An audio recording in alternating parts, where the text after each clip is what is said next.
ગુજરાતની ઘણી બધી લગભગ એપીએમસીમાં કડદો થાય છે.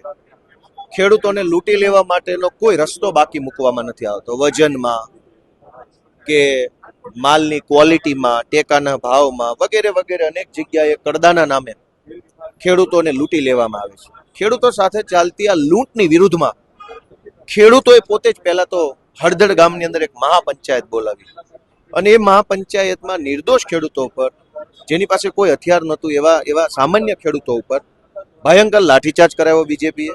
લાઠીચાર્જ કરાવ્યા પછી એ જ નિર્દોષ ખેડૂતોને જેલમાં પૂરવામાં આવ્યા, એફઆઈઆર કરી.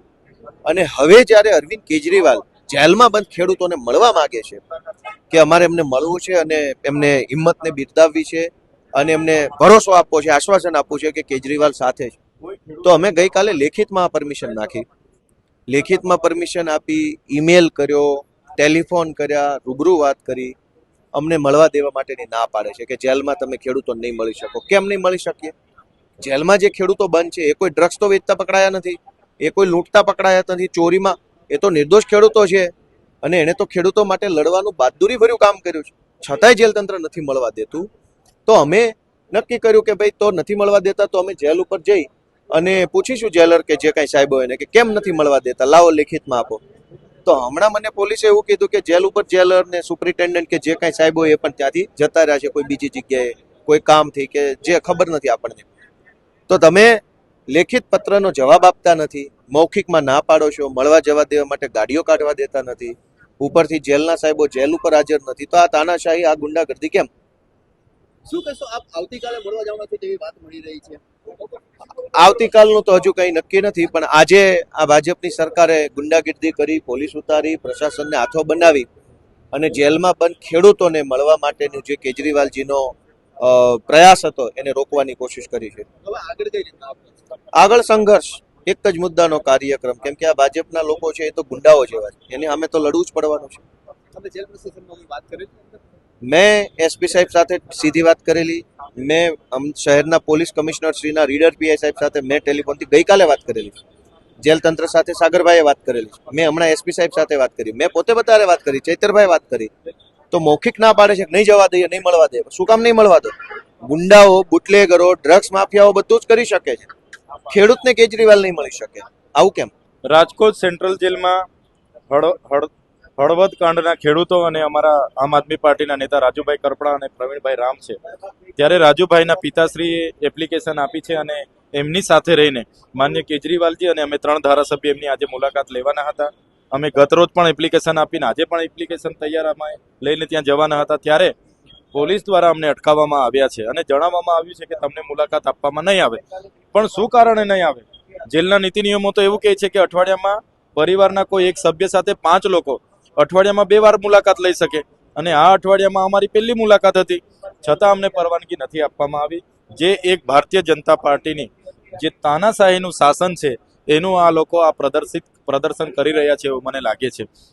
તમે જોયું હશે કે આ ખેડૂતોની માંગણી કડદા પ્રથા દૂર કરવાની હતી. એમના પર પોલીસે લાઠીચાર્જ કર્યો, ખોટો કેસ કર્યો અને જેલમાં નાખ્યા. અને આજે જેલમાં અમે ખેડૂતોને મળવા જવાના છે, ત્યાં પણ જવા દેવામાં નથી આવતા. તો હદ થઈ ગઈ.